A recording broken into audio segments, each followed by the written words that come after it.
الحمد للہ وکفى وسلام علی عبادہ الذین اصطفى خصوصاً علی افضلہم وخاتم النبیین محمد الامین وعلی آلہ وصحابہ اجمعین اما بعد اعوذ باللہ من الشیطان الرجیم بسم اللہ الرحمن الرحیم قالوا سواء علینا اوعظت ام لم تکن من الواعظین ان ھذا الا خلق الاولین وما نحن بمعذبین فکذبوہ فاہلکناہم ان فی ذلک لآیہ وما کان اکثرہم مؤمنین وان ربک لہو العزیز الرحیم صدق اللہ العظیم۔ رب اشرح لی صدری ویسر لی امری واحلل عقدۃ من لسانی یفقہوا قولی۔ اللہم ربنا الہمنا رشدنا واعذنا من شرور انفسنا۔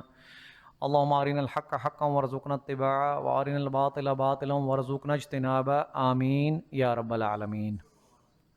میرے محترم بھائیوں، بزرگوں، دوستوں، سورۃ شعراء کا درس قرآن چل رہا ہے۔ جو لوگ باقاعدگی سے اس درس میں شمولیت اختیار کرتے ہیں انہیں پتہ ہے کہ سورۃ شعراء کا درس چل رہا ہے اور ایک حدیث مبارکہ بھی بیان کی جاتی ہے۔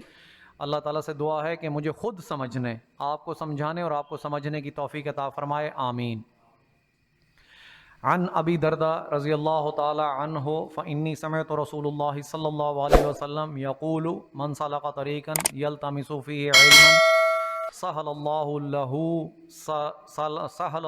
له طریقا الی الجنۃ وان الملائکۃ لتضع اجنحتها رضا لطالب العلم وان طالب العلم یستغفر له من فی السماء والارض حتی حیتان فی الماء وَإِنَّ فَضْلَ الْعَالِمِ عَلَى عَابِدِ كَفَضْلِ الْقَمَرِ عَلَى سَائِرِ الْكَوَاكِبِ وَإِنَّ الْعُلَمَاءَ وَرَثَةُ الْأَنْبِيَاءِ وَإِنَّ الْأَنْبِيَاءَ لَمْ يُوَرِّثُوا دِينَارًا وَلَا دِرْهَمًا إِنَّمَا وَرَّثُوا الْعِلْمَ فَمَنْ أَخَذَهُ أَخَذَ بِحَظٍّ وَافِرٍ أو كما قال رسول اللہ صلی اللہ علیہ وسلم۔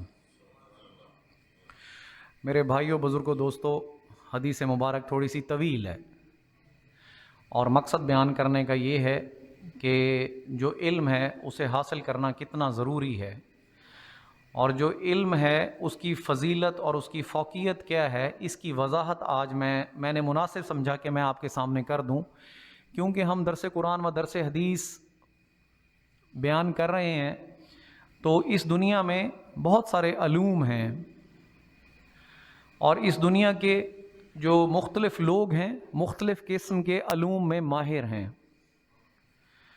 لیکن ایک علم ایسا ہے جو کہ اس دنیا، پوری دنیا و ما فیہا، اس کے علوم پر بھاری ہے۔ نہ صرف دنیا کے علوم پر بھاری ہے، دنیا کے علوم کے لیے بھی وہ کافی ہے اور آخرت کی بہتری کے لیے بھی کافی ہے۔ وہ ہے الذکر، انا نحن نزلنا الذکر وانا لہ لحافظون۔ دنیا کے علوم حاصل کرنے کی ممانعت نہیں بلکہ ترغیب ہے کہ دنیا کے علوم بھی حاصل کرو۔ دنیا کے علوم حاصل کرو گے، اللہ تعالیٰ نے بارہا قرآن میں لوگوں کو متوجہ کیا ہے کہ تم غور کرو، ان فی خلق السماوات والارض واختلاف اللیل والنہار لآیات لأولی الالباب، کہ آسمانوں کے بننے، زمین کے بننے، دن اور رات کے الٹ پھیر میں نشانیاں ہیں عقل مندوں کے لیے۔ تو یہ کس چیز کا علم ہے؟ یہ دنیاوی علم ہے نا، فزکس کا علم ہے۔ فزکس کا علم ہے کہ آسمانوں کی بناوٹ دیکھو کیسے بنے، زمین کی بناوٹ دیکھو، دن اور رات کا بدلنا دیکھو، یہ جیوگرافی ہے ساری، سورج کی موومنٹ ہے، سورج کی جو حرکت چل رہی ہے، ایکویٹر سے کینسر، کینسر سے کیپریکون، یہ تمام دنیاوی علم ہیں جو اللہ نے قرآن میں کہا ہے کہ تم اس پہ غور کرو۔ دنیاوی علوم کی ممانعت نہیں، یہ ذہن میں رکھ لینا کہ جو شخص اس کرسی پر بیٹھ کر یہ کہہ دے کہ دنیا کا علم حاصل نہ کرو وہ غلط کہتا ہے، کیونکہ قرآن کہتا ہے کہ علم حاصل کرو، اللہ کی نشانیاں ہیں، ان پر فکر کرو، تدبر کرو، تفکر کرو۔ وہ فکر، تدبر، تفکر کیسے آئے گا؟ آپ کو کیسے پتہ چلے گا آسمان کی تخلیق کا، زمین کی تخلیق کا، آسمان کے اجزاء کا، زمین کے اجزاء کا، دن اور رات کے الٹ پھیر کا؟ آپ کو سمجھ کیسے آئے گی جب تک آپ کو یہ نہیں سمجھیں گے کہ فزکس کیا ہے، اس جو ارتھ ہے، جو زمین ہے، اس کی کیمسٹری کیا ہے، اس کی موومنٹ کیا ہے، اس کی روٹیشنز کیا ہیں، اس کے ایکسس کیا ہیں، کتنے ایکسس پہ یہ موو کرتی ہے، سورج کے گرد کتنی دیر میں اپنا چکر مکمل کرتی ہے، سورج کون سے ایکسس پہ موو کرتا ہے. یہ دنیاوی علم ہے میرے بھائیوں. یہ حاصل کرو گے تو اللہ کے قریب تر ہوتے جاؤ گے اور قریب تر ہوتے جاؤ گے، کیونکہ تمہیں اپنے خالق کی صنعیت پر یقین آ جائے گا. ہاں مگر اس علم کو مت چھوڑنا. اگر خالی دنیا کے علم میں پڑے رہے تو شیطان اپنے چکر دے کر تمہیں اپنے رب سے دور کر دے گا. بہت بڑے بڑے فزسسٹ جنہوں نے یونیورس کو کھنگالا، لیکن اس علم سے ان کی آشنائی نہ ہو سکی تو رب سے دور رہے، حالانکہ انہیں تو رب کے زیادہ قریب ہونا چاہیے تھا. تو حدیث پاک میں بیان یہی کر رہے ہیں، بیان کرتے ہیں حضرت ابو دردہ رضی اللہ تعالی عنہ کہتے ہیں فإنی سمعت رسول اللہ صلی اللہ علیہ وسلم، کہ میں نے سنا رسول اللہ صلی اللہ علیہ وسلم نے یقولو، کہ آپ نے فرمایا من سلک طریقا یلتمس فیہ علما، کہ جس شخص نے ایسا راستہ اختیار کیا جس پر چل کر وہ علم حاصل کرے، سہل اللہ لہ طریقا الی الجنت، اللہ تعالیٰ اس کے لیے جنت کا راستہ آسان کر دیتا ہے. سنو تو صحیح فضیلت. وَإِنَّ الْمَلَائِكَةَ لَتَضَعُ أَجْنِحَتَهَا لِطَالِبِ الرِّزْقِ لِطَالِبِ الْعِلْمِ، اور فرشتے اس علم حاصل کرنے والے کی خوشی کے لیے اپنے پروں کو سکیڑ لیتے ہیں. یہ فرشتوں کا اس علم حاصل کرنے والوں کے لیے ایک اعجاز ہے، ایک ان کی فرشتوں کی اس کے لیے خوشی کا باعث ہے. وہ علم حاصل کرنے والا، فرشتے اس پر سلامتی بھیجتے ہیں اور اس خوشی میں اپنے پروں کو سکیڑ لیتے ہیں. وَإِنَّ الطَّالِبَ الْعِلْمِ يَسْتَغْفِرُ لَهُ مَنْ فِي السَّمَاءِ وَالْأَرْضِ حَتَّى حِيتَانَ فِي الْمَاءِ، کہ جو علم کا طالب ہے اور علم کی طلب میں نکلا ہوا ہے، غرض وہ دنیا کا علم ہی کیوں نہیں ہے. اگر دنیا کے علم حاصل کرنے کا مقصد یہ ہے کہ میں نے رب کو پہچاننا ہے، تو یوں سمجھو وہ دنیا کا علم بھی اس کے لیے باعث رحمت ہے، جنت میں جانے کا راستہ ہے. اگر مقصد یہ ہے کہ اس علم کو حاصل کر کے رب کو پہچاننا ہے، مقصد واضح رکھنا. دنیا کا علم اس لیے حاصل نہ کرنا کہ صرف روزی روٹی کمانی ہے، پیٹ بھرنا ہے. رزق تو اللہ نے کہا کہ ہم دیں گے، نحن نرزقکم، ہم تمہیں رزق دیتے ہیں، تم کون ہو رزق کمانے والے؟ تو تمام چیزیں جو آسمان میں ہیں، جو زمین میں ہیں، یہاں تک کہ پانی کی مچھلیاں بھی اس کے لیے، طالب علم کے لیے استغفار کرتی ہیں. اتنی بڑی فضیلت ہے. اور وَإِنَّ فَضْلَ الْعَالِمِ عَلَىٰ عَابِدِ كَفَضْلِ الْقَمَرِ عَلَىٰ صَائِرِ الْكَوَاكِبِ، اور ایک عالم کی فضیلت عابد پر ایسے ہے جیسے چاند کی فضیلت تمام ستاروں پر. یہ ہے علم کی فضیلت، سیکھنا. آج ہمارے ہاں ذکر اور فکر دو حلقے الگ ہو گئے ہیں، حالانکہ یہ دو حلقے ایک ہی ہونے چاہیے تھے، کہ فکر بھی کرو، تدبر بھی کرو، تفکر بھی کرو، اور پھر ذکر سے اپنی روح کو تازہ بھی کرو، اپنے دل کی صفائی بھی کرو. یہ دو گروپ الگ الگ نہیں ہونے چاہیے، بلکہ ایک ہی گروپ ہونا چاہیے. تو طالب علم کے لیے تمام چیزیں استغفار کرتی ہیں. اس لیے تو میں زور دیتا ہوں کہ قرآن سیکھو میرے بھائیوں. سب سے افضل علم تو یہی ہے، سب سے افضل علم یہی ہے. باقی تمام علم اس سے پیچھے ہیں، ان کا حاصل کرنا بھی ضروری ہے، مگر اس علم کے ساتھ.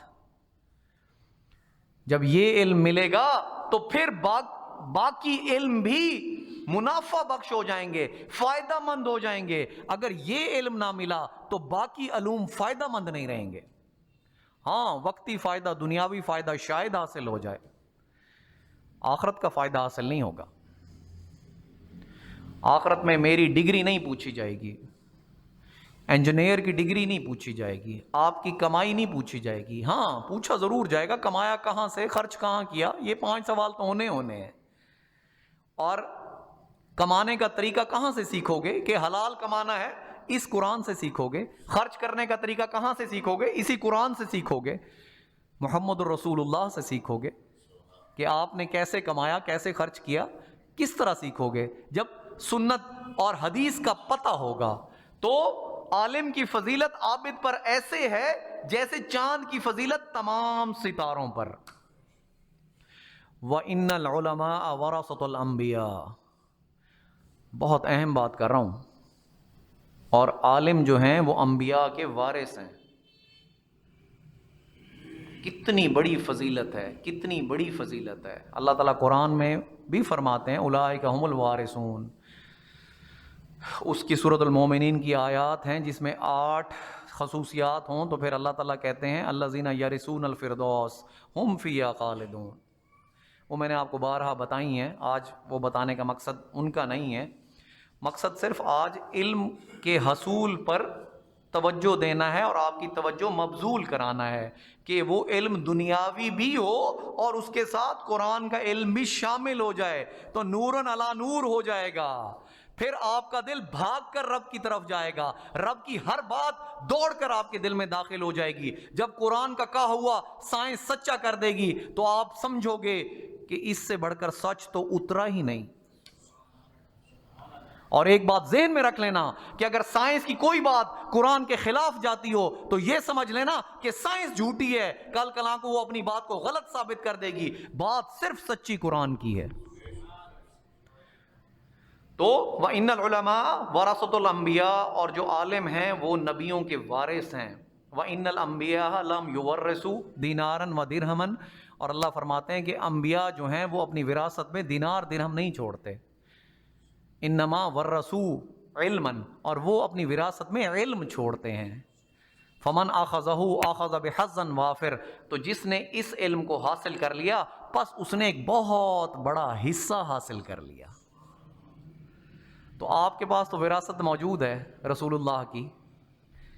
بین الدفتین، اس 2 گتوں میں جو کتاب ہے، جو کچھ لکھا ہے، جس کی حفاظت رب نے اپنے ذمے لی ہوئی ہے، یہ وراثت آپ کے پاس موجود ہے. اس وراثت کو کیوں نہیں لیتے، اسے دل میں کیوں نہیں اتارتے؟ یہ وراثت کام آئے گی دنیا میں بھی. یہ بات بھی ذہن میں رکھ لینا کہ یہ قرآن دنیا میں بھی کام آئے گا. ایسا نہ سمجھنا کہ شاید قرآن سیکھنے والے، قرآن سمجھنے والے، قرآن سکھانے والے دنیا میں شاید مسکین رہ جائیں گے، غریب رہ جائیں گے، محتاج رہ جائیں گے. ایسا نہیں ہوگا، کیونکہ رب کا فیصلہ ہے. قرآن سیکھنے، قرآن کو وراثت میں لینے والے دنیا میں بھی غنی ہوں گے، اللہ انہیں غنی کر دے گا، اور آخرت میں بھی غنی ہوں گے. غنی کون ہوتا ہے؟ غنی وہ ہوتا ہے جو اپنے تمام حالات پہ دل میں مطمئن ہو جائے. ایک جھونپڑی کی چٹائی پر لیٹنے والا اگر غنی ہے تو سکون کی نیند سوئے گا، اور ایک محل کے دبیز بستر پر لیٹنے والا غنی نہیں ہے تو نیند نہیں آئے گی. تو بہتر کون ہوا؟ جھونپڑی کی چٹائی پر لیٹنے والا جو غنی ہے، جس نے وراثت لے لی حضور کی، تو وہ فائدے میں رہا. جسے پرسکون نیند نصیب ہو گئی وہ فائدے میں رہا. جو اپنے رب کا طلبگار رہا، رب کی تمام باتوں پر عمل کرتا رہا، رب کے سامنے سر جھکائے رکھا، اپنے آپ کو عبد بنا کے رکھا، وہ فائدے میں رہا.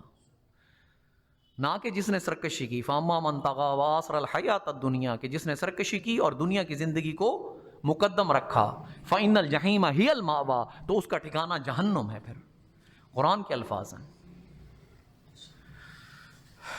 تو آج کی حدیث علم کے بارے میں تھی. میں بہت